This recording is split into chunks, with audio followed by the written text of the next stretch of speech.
Cordial saludo, bienvenidos una vez más a JCH Divulgación Jurídica, donde encuentran como otros podcasts y videos de interés. Continuamos con nuestro curso de Introducción al Derecho, estudiando en esta oportunidad el capítulo 10 del libro tercero de la obra El Contrato Social de Juan Jacobo Rousseau, que el autor denominó Del abuso del gobierno y de su inclinación a degenerar. En este capítulo de su obra, Rousseau expone que al igual que la voluntad particular siempre actúa en contra de la voluntad general, un gobierno constantemente se opone a la soberanía del pueblo. Para él, este conflicto entre el gobierno y la soberanía altera la Constitución y con el tiempo rompe el contrato social, lo que lleva a la destrucción del cuerpo político, similar a cómo la vejez y la muerte destruyen al cuerpo humano. El autor identifica dos formas principales en las que un gobierno puede degenerar, a través de la concentración del poder o la disolución del Estado. Nos dice que la concentración ocurre cuando el poder pasa de muchos a pocos, es decir, de la democracia a la aristocracia y luego a la monarquía, siguiendo un curso natural irreversible. En contraste, la disolución del Estado se produce cuando el príncipe o los miembros del gobierno usurpan el poder y no siguen las leyes, lo que para el pensador nos lleva a la anarquía. El filósofo usa la historia de la República Romana para ilustrar sus puntos. Argumenta que la primera forma de gobierno establecida por Rómulo rápidamente degeneró en despotismo. Según él, la verdadera república comenzó con la expulsión de los tarquinos, pero la inestabilidad continuó hasta la creación de los tribunados, cuando Roma logró un gobierno democrático más estable.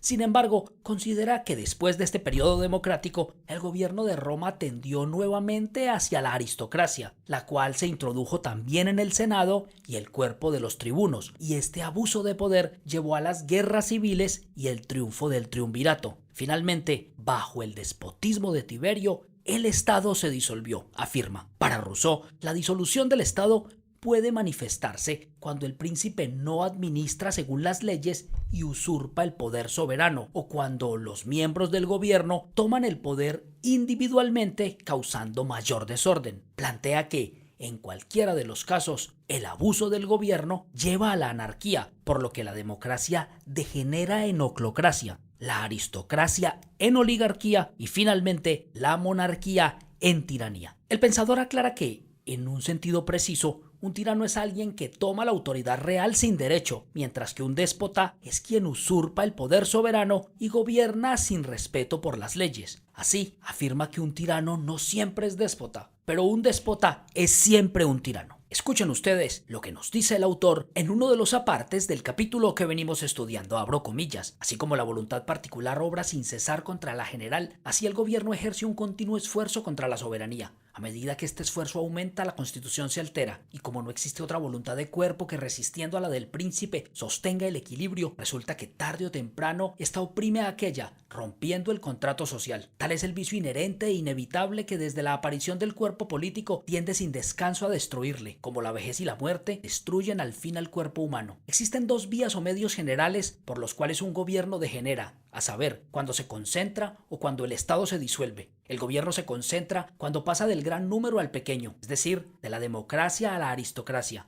y de este a la monarquía. Esta es su inclinación natural. Si retrogradase del pequeño número al grande, podría decirse que su intensidad se relaja, pero este progreso inverso es imposible. No faltará quien me objete como ejemplo la República Romana, que siguió, se dirá, un camino contrario, pasando de la monarquía a la aristocracia y de esta a la democracia. Yo no opino así. La primera forma de gobierno que estableció Rómulo fue mixta, la cual degeneró muy en breve en despotismo. Por causas particulares, el Estado pereció antes de tiempo, como muere un recién nacido antes de haber alcanzado la edad de la razón. La expulsión de los tarquinos fue la verdadera época del nacimiento de la República, pero no adquirió desde su comienzo una forma constante, puesto que la obra quedó a medias al no abolir el patriarcado. De esta manera, la aristocracia hereditaria, que es la peor de las administraciones legítimas, permaneció en conflicto constante con la democracia, y la forma de gobierno siempre incierta y vacilante no se hizo estable, como lo ha probado Maquiavelo hasta el establecimiento de los tribunados, época en que hubo un verdadero gobierno democrático. En efecto, el pueblo entonces era no solo soberano, sino gobernante y juez. El Senado no era más que un tribunal subordinado para moderar y concentrar el gobierno, y los cónsules mismos, aunque patricios, magistrados y supremos generales en la guerra, solo tenían en Roma el carácter de presidentes del pueblo. Cierro comillas. Para terminar nuestro podcast del día de hoy, digamos que en este capítulo, Rousseau advierte sobre la tendencia natural de los gobiernos a degenerar, ya sea cuando el poder se concentra en unos pocos o cuando el Estado se disuelve por el abuso de poder. Haciendo una interpretación libre de sus palabras, podemos concluir que para Rousseau es crucial mantener un equilibrio constante para preservar la soberanía del pueblo. Por último, podemos decir que esta reflexión sigue siendo relevante hoy en día para garantizar que los gobiernos representen verdaderamente la voluntad general y para evitar la degeneración de las estructuras políticas hacia formas de gobierno que no sirvan al interés común. Hemos llegado al final del capítulo 10 del libro tercero de la obra El contrato social de Juan Jacobo Rousseau. Espero que este tema sea de su interés y que ante todo sea de utilidad para todos ustedes.